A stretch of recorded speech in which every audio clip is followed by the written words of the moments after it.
Have you ever heard someone say that Nickelodeon actually means no one is God? They'll break it down like this. Nic, meaning no. Kilo sounds like one. And Deo, Latin for God. So, boom, no one is God. Sounds deep poetic even, but also completely wrong.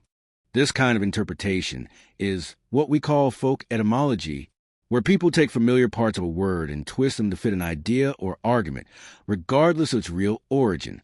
In this case, Nic-kelo-deo seems of Latin roots. Nic sounds like nihil, nothing. Deo does mean God. And kilo, well, that's not even a Latin word.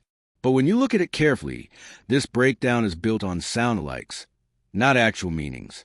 Let's take the claim that Nickelodeon means no one is God. They might break it down like this.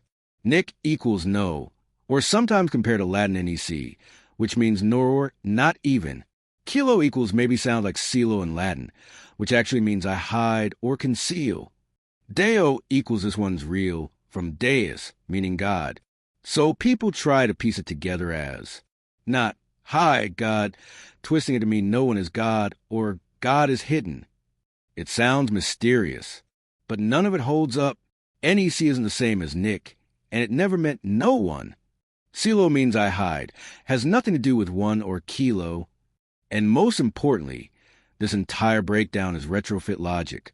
They're picking Latin-sounding words to give a modern brand name a mystical meaning it never had. So, what does the word Nickelodeon really mean? Let's break it down the right way. Nickel is a 5-cent coin in the United States.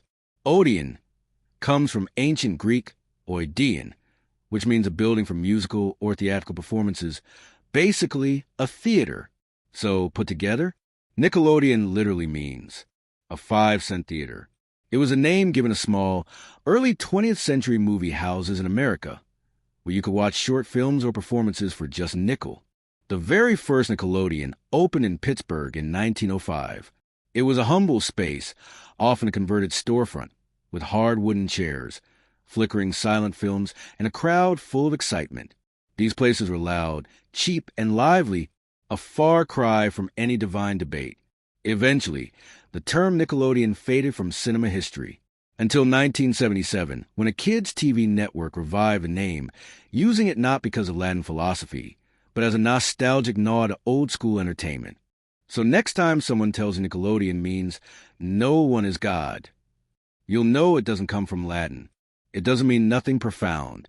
It just means cheap movies and a good time for 5 cents. Sometimes, a word isn't a secret message. It's just a ticket to the past.